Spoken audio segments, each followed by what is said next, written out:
যেহেতু এটা একটু গভর্নমেন্ট জব, সেহেতু একটু বড় হতে পারে। কোনো কিছু স্কিপ করবেন না, স্কিপ করলে কোনো কিছু বুঝতে সমস্যা হয়ে যাও, কোনো কিছু বুঝতে পারবেন না, আপনাদের ভুল ইনফরমেশনের জন্য আপনি ভুলভাবে সাবমিট করবেন। তো কিভাবে কাগজপত্র নিয়ে যাবেন, কী কী কাগজপত্র নিয়ে যাবেন, সমস্ত ইনফরমেশন জানিয়ে দিচ্ছি।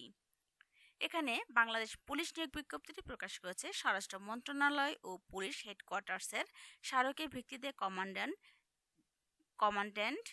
Commandant DIG police training centre Tangail কার্যালয়ের জনবল নিয়োগের জন্য এই বিজ্ঞপ্তিটি প্রকাশ করা হয়েছে।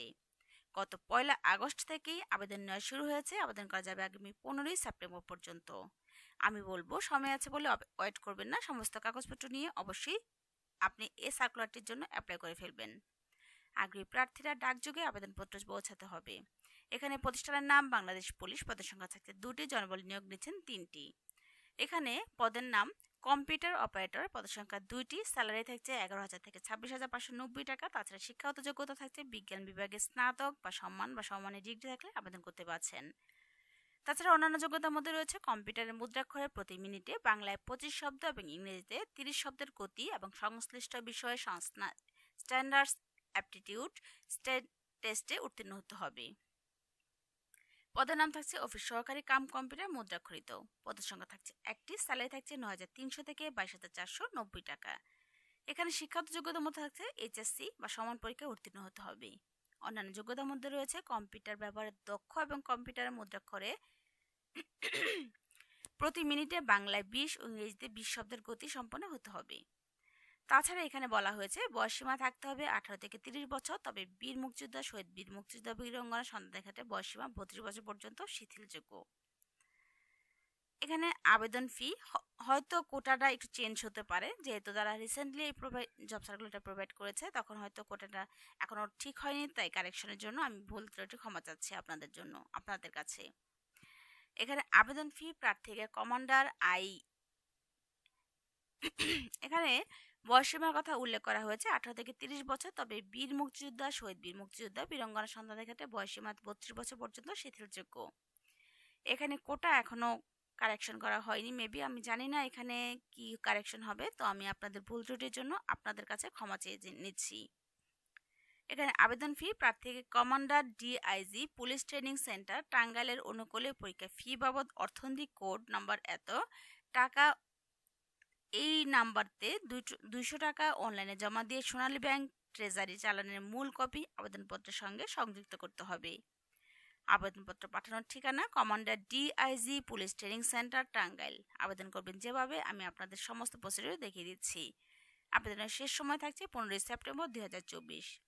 তো এই সম্পর্কে অলরেডি এইটুকু ইনফরমেশন আমি জানিয়ে দিচ্ছি তাদের মেন সার্কুলার থেকে সমস্ত ইনফরমেশন। তো সঙ্গেই থাকুন। আসসালামু আলাইকুম, কেমন আছেন সবাই? আশা করি সকলেই ভালো আছেন। আমি আপনাদের স্মার্ট জব চ্যানেল থেকে স্বাগত জানাচ্ছি। স্মার্ট জব 24 চ্যানেলে আপনাদের সকলকে স্বাগত জানাচ্ছি। এই সার্কুলার সম্পর্কে ডিটেলস জানিয়ে দিচ্ছি তাদের মেন ওয়েবসাইট থেকেই সমস্ত ইনফরমেশন। চলুন এখানে কি রয়েছে আমি ডিটেলস জানিয়ে দিচ্ছি।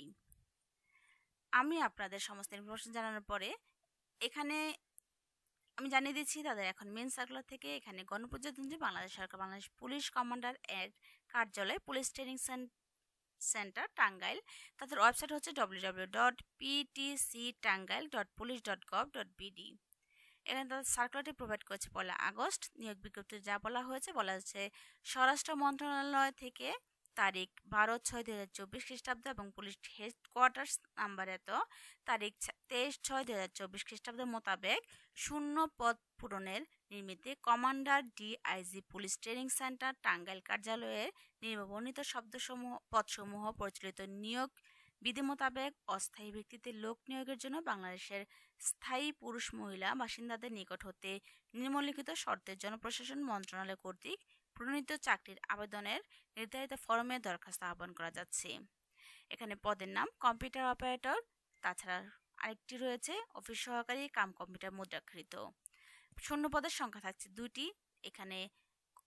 এখানে আমি জানিয়ে দিচ্ছি তাদের পদের নাম, শূন্য পদের সংখ্যা, গ্রেড, বেতন স্কেল, বয়সসীমা, শিক্ষাগত যোগ্যতা, অভিজ্ঞতা সম্পর্কে। পদের নাম থাকছে কম্পিউটার অপারেটর, শূন্য পদের সংখ্যা থাকছে 2টি, বেতন থাকছে 11,000 থেকে 26,590 টাকা, গ্রেড 13 অনুযায়ী। এখানে আবেদন করতে বয়সসীমা হতে হবে 18 থেকে 30 বছর, তবে কোটার ক্ষেত্রে 32 বছর। শিক্ষাগত যোগ্যতা ও অভিজ্ঞতা সম্পর্কে বলা হয়েছে কোনো স্বীকৃত বিশ্ববিদ্যালয় হতে বিজ্ঞান বিভাগে স্নাতক সম্মান বা সমমানের ডিগ্রি বা কম্পিউটার মুদ্রাক্ষরিত প্রতি মিনিটে বাংলায় 25 শব্দ এবং ইংরেজিতে 30 শব্দের গতি এবং সংশ্লিষ্ট বিষয়ে স্ট্যান্ডার্ড অ্যাপটিটিউড টেস্টে উত্তীর্ণ হতে হবে।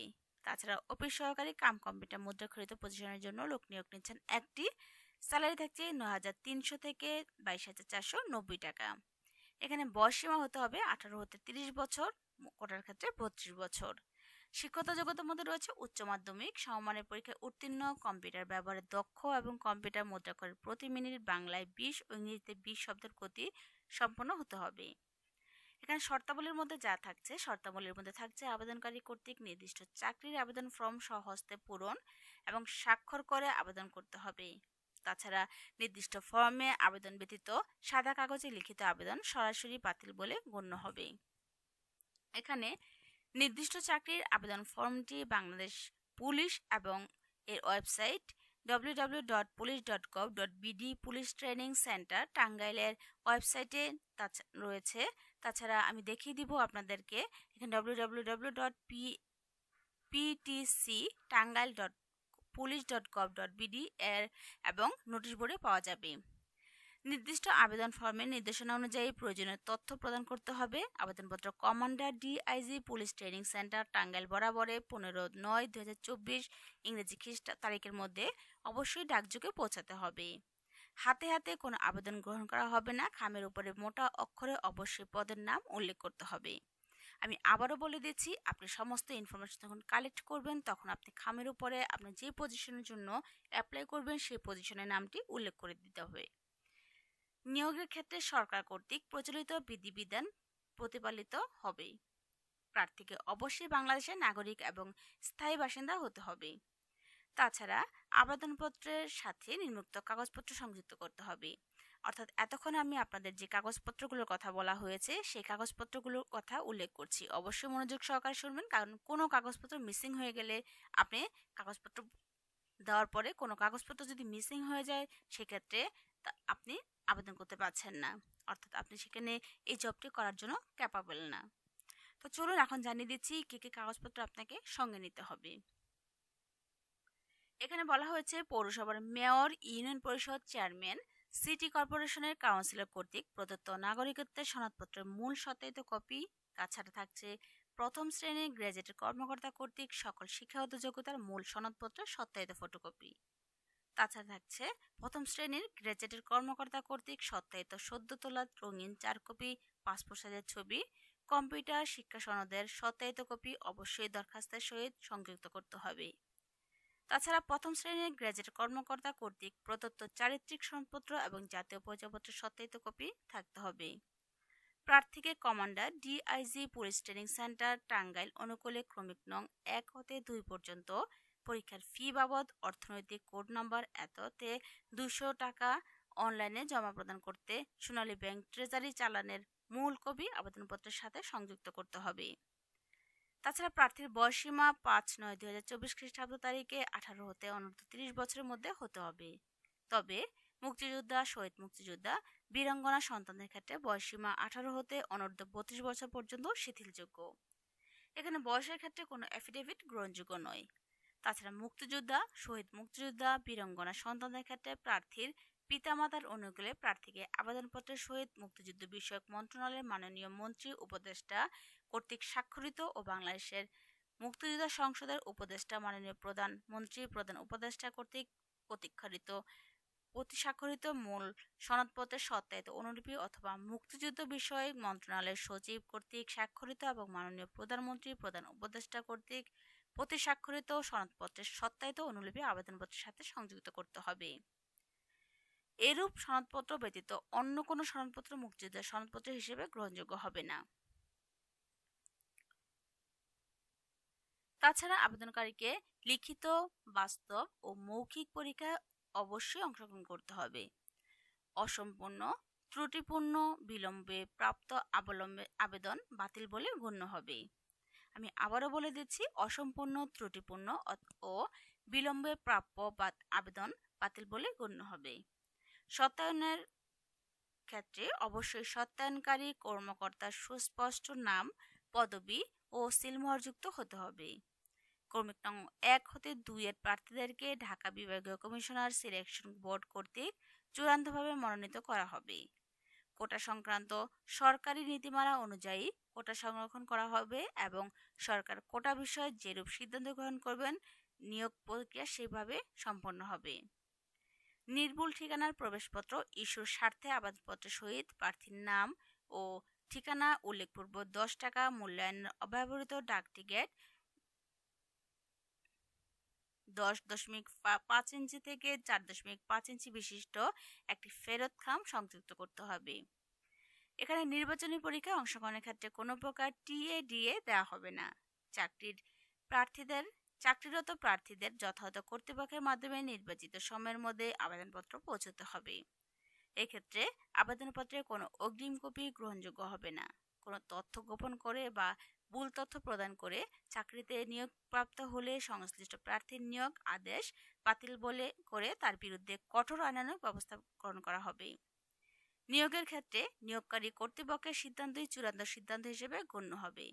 নিয়োগ সংক্রান্ত বিষয়ে যে কোনো দাপ্তরিক প্রয়োজনে কর্তৃপক্ষ নিয়োগ বিজ্ঞপ্তি স্থগিত করে সময়সীমা বর্ধিত করতে বাতিল করে এবং অন্য যে কোনো সিদ্ধান্ত গ্রহণের চূড়ান্ত ক্ষমতা সংরক্ষণ করে। এই সার্কুলারটি প্রোভাইড করেছে Mohammad Nazrul Islam, NDC, commander DIG police training centre Tangail.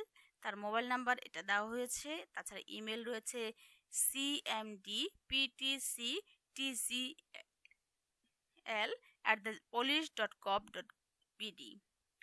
তো এই সম্পর্কে অলরেডি সমস্ত ইনফরমেশন বলেছি। আশা করি বুঝতে সমস্যা হবে না এবং খুব সহজ ও সাবলীল ভাষায় আপনাদের সামনে উপস্থাপন করার ট্রাই করেছি।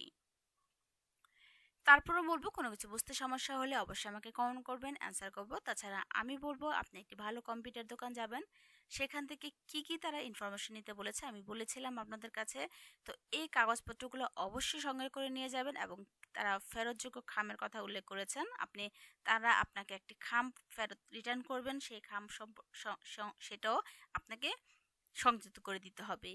তো আশা করি সমস্ত ইনফরমেশন বুঝতে পেরেছেন। তারপরে বলবো আপনি বারবার ভিডিওটি দেখবেন, বারবার স্ক্রল করবেন, তারপরে ভিডিওটি দেখবেন, তারপরে কোনো কিছু সমস্যা হবে না আশা করি। তাছাড়া আপনি যদি কোনো কিছু বুঝতে সমস্যা হয়ে থাকে, আমি তো আগেই বলেছি কোনো একটা ভালো কম্পিউটার দোকান যাবেন, সেখান থেকে সমস্ত ইনফরমেশন আরও ভালো করে বুঝে নেবেন, তারপরে কালেক্ট করবেন। তো পুলিশের জব করা সবারই একটা স্বপ্ন থাকে। পুলিশের জব করতে চাইলে এই সার্কুলারটি দেখার সাথে সাথে আবেদন করে ফেলুন। এটা একটি গভর্নমেন্ট জব। এখানে সমস্ত ইনফরমেশন দ্বারা বলা হয়েছে। এখানে কম্পিউটার অপারেটর সম্পর্কে লোক নিয়োগ নিচ্ছেন, অফিস সহকারী কাম কম্পিউটার মুদ্রা খরিদ পজিশনের জন্য লোক নিয়োগ নিচ্ছেন। আমি বলবো এই মুহূর্তে আপনি যদি তাদের এই সার্কুলারের সাথে অর্থাৎ এই রিলেটেড সার্কুলারের সাথে শিক্ষাগত যোগ্যতার সাথে কোয়ালিফিকেশনের সাথে বয়সের সাথে মিল থেকে থাকে তাহলে আপনি অবশ্যই এখানে আবেদন করে ফেলবেন। তাদের ওয়েবসাইট সম্পর্কে ডিটেলস দেওয়া আছে। তাদের ওয়েবসাইটের কথা বলা হয়েছে, অর্থাৎ এই সার্কুলারটি তাদের ওয়েবসাইটে পাবেন কথা উল্লেখ করেছেন। তো এই সার্কুলারটি অলরেডি আমি সমস্ত বলে দিয়েছি। তারপরে আপনাদের সুবিধার জন্য আমার ভিডিও ডিসক্রিপশন বক্সে বা কমেন্ট বক্সে এই সার্কুলার দিয়ে দিব, যাতে আপনারা খুব সহজে আরও ডিটেলস জেনে বুঝে আবেদন করতে পারেন। পুলিশে জব করতে চাইলে আশা করি এই সার্কুলারটি দিয়ে দিবেন, এই সার্কুলারটি অ্যাপ্লাই করবেন। এই সার্কুলারটি আপনাদের পছন্দ মতো আমি প্রোভাইড করেছি আপনাদের জন্য। তো ভিডিওটি ভালো লেগে থাকলে অবশ্যই লাইক শেয়ার কমেন্টস করতে ভুলবেন না। সে পর্যন্ত আবারও বলছি, ভিডিওটি ভালো লেগে থাকলে লাইক শেয়ার কমেন্টস করতে ভুলবেন না। সেই সাথে বলবো নিয়মিত জব সার্কুলার পেতে চাইলে চ্যানেলটি সাবস্ক্রাইব করে পাশে থাকা বেল বাটনে প্রেস করে সঙ্গে থাকুন। আমি আপনাদের জন্য নিয়মিত জব সার্কুলার নিয়ে হাজির হচ্ছি। আজ এ পর্যন্তই। ভালো থাকবেন। আল্লাহ হাফেজ।